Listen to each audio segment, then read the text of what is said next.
It's that time of the year when mid-range devices begin to flood the market, and Xiaomi just opened the floor by announcing the launch of their Redmi Note 14 series officially in Nigeria.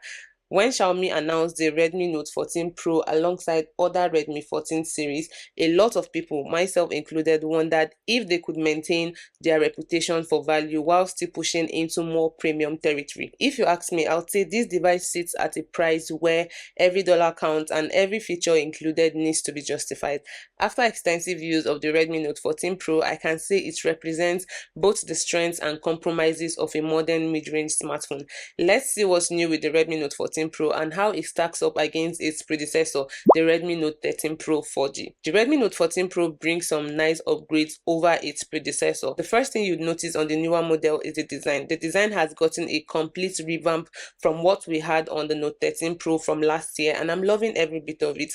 The new design and build quality makes it stand out, and honestly, I'm glad they didn't go with those circular camera trend. Even though I'm not the best fan of this centered and bulky camera island, this still looks good on the design. It's definitely some flagship level design, but I think I'll still pick the camera placement on the Redmi Note 13 Pro. Another upgrade that came with these are on the frames. The frames on these are now aluminium, providing a solid feel you notice every time you pick up the phone. While some might hate the plastic back and would probably prefer a glass back on this, the plastic back here feels like Xiaomi tried to cost and it's hard to ignore, but a closer look shows its implementation here is quite sophisticated. It doesn't have that cheap and hollow feel, and the purple I have here does justice to the design, providing a matte finish that does a good job at hiding smudges. On top of that, the Note 14 Pro adds a cunning Gorilla Glass Victus 2 on the front. It's a premium touch because these are hardly seen on mid-range devices.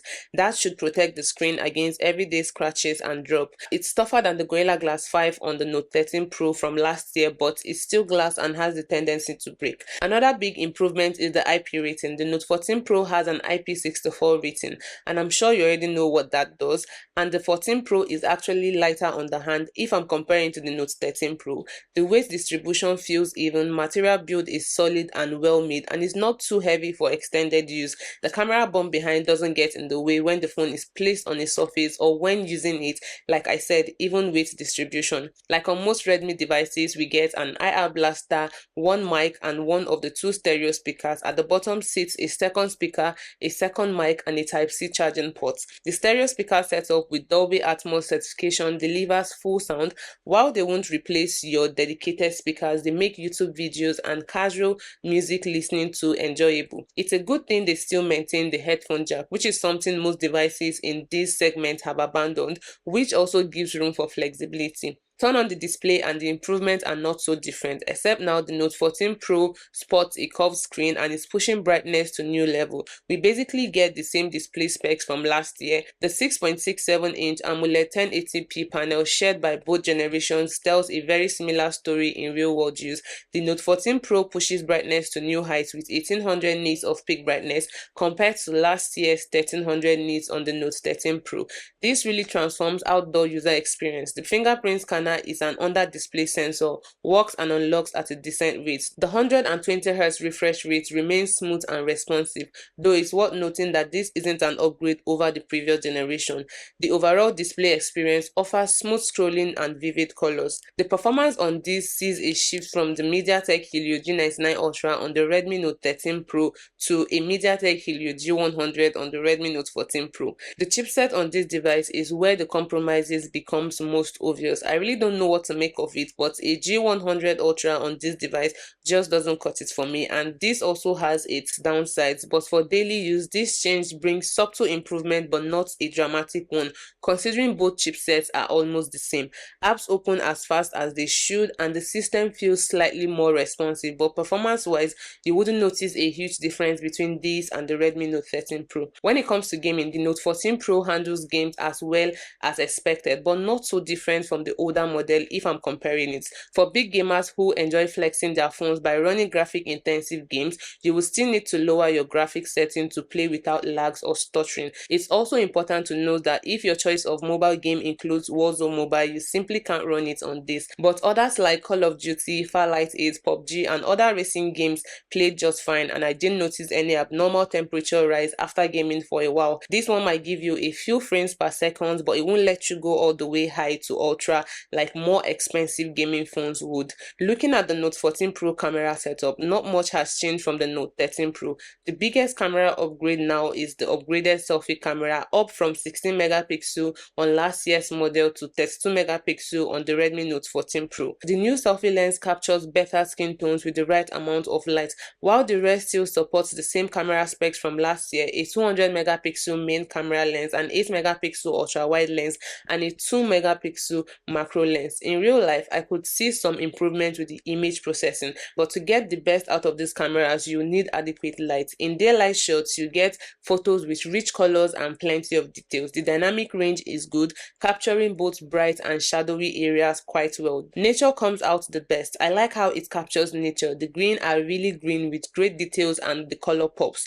The edge detection on portrait mode has improved slightly on the Note 14 Pro, but it still struggles with complex subjects. The background blur looks natural most of the time, although you might notice some blurring errors around the edges when you decide to play around with the bokeh effect. The 8 megapixel ultra wide lens is okay, but there is noticeable drop in quality compared to the main sensor. Colors aren't as vibrant and details are softer, especially at the edges of the frame. In good light, it's usable for landscape shots, but in lower light, images get quite grainy. The 2 megapixel macro lens looks the same and feels like it was included purely for marketing purposes. The image quality is too poor for any serious use. I got better images with close-up shots using the main camera and zooming in. Video recording maxed out at 1080p at 60 fps for the rear and 1080p at 30 fps for the selfie camera. To me, that's not impressive. What happened to 2K or even 4K? The image stabilization needs some work too, because if you're working while recording, your footage will bounce around more than you'd like. It's not completely bad, but it could have been a great room for improvement over the Note 13 Pro. The Note 14 Pro's AI features tries to set it apart. Xiaomi added a few new tricks like the AI erase and the sky feature. The erase feature is not quite there yet. I'd love to see how well they can improve it. The AI sky is also a good one. You'll love it if you're into mobile photography. The image expansion feature is yet to make it to these devices. I think I saw something about an update by February. Enough talk about the camera specs. Now let's talk about the battery on this device for a bit. The battery life is where the Note 14 Pro makes its strongest case for daily use. The upgraded 5500 mAh battery capacity consistently delivers over a day of use. Let's say you're a heavy user plus mobile data or Wi-Fi turned on. This should give you at least 11 hours of screen time under normal circumstances, which is good, but it should go over a day if you use it for the basics like music, text messages, social media and music. However, where this gets a bit disappointing is the charging speed, considering we had a 67 watts on the Redmi Note 13 Pro, but it could be this was done in a bid to keep the price down. Either ways, a 5500 mAh battery capacity and a 45 watts charging speed is what we get. It took approximately an hour and 15 minutes to get this device from 0 to 100%. So quick question, would you pick a bigger battery capacity and reduced charging speed, or a slightly lesser battery capacity and a higher charging speed? Let me know in the comment section. I almost forgot to mention that this device comes in two memory configuration, an 8GB or 12GB RAM paired with a 256GB or 512GB storage. And considering this has a hybrid SIM slot, you can either use two SIM cards and no SD card, or one SIM with an SD card expandable up to 1TB. Opening multiple apps shows the intelligent memory management of the RAM configuration on this device, and the UFS 2.2 storage keep things a bit snappy. The Note 14 Pro runs on Android 14 with Xiaomi's new HyperOS, and while the overall experience feels cleaner and more organized than the old MIUI, it still comes with plenty of pre-installed apps you might not want. You'll find games you didn't ask for, third-party apps like Facebook and Netflix, and Xiaomi's own apps that duplicate Google services. Think like two browsers, two app store, and two gallery apps. Some of these you can uninstall, but others you can only disable. It's also disappointing to get Android 14 pre-installed when Android 15 is already here, but at least you get 3 years major Android updates up until Android 17. With Xiaomi moving on to the AI side of things, it's no surprise that they included the Gemini AI, which works like Google Assistant, although the usefulness of this would really depend on how much you already use Google app and services. Something else I noticed on this device is the always on display. It's not really always on like you'd expect. It only shows up for like 10 seconds when you tap the screen or pick up your phone. After that, it just turns off. You can't change this, it's stuck that way and there's nothing you can do about it. After extended use, the Redmi Note 14 Pro reveals itself as a device that understands its target market. It prioritizes practical features like battery life and display quality while making some compromises. Some of these compromises not the smartest, especially when it comes to the processing power. Even though 200 megapixel sensor might sound ambitious, it shows both the potentials and limitations